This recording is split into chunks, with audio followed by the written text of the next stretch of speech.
Hello everyone, so in this video I'm going to show you how you can add Facebook pixel to Calendly.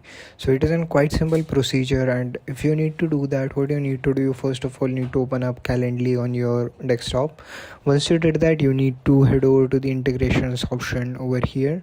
Once you clicked on integrations, what you need to do is that you need to head over to all the way down till you found this option which is meta pixel. So you just need to click on that. Once you clicked on that, you just need to click on go to setup. The requirements are you need to have an meta ads account, and you need to have a professional Calendly subscription. Now once you have that, you need to go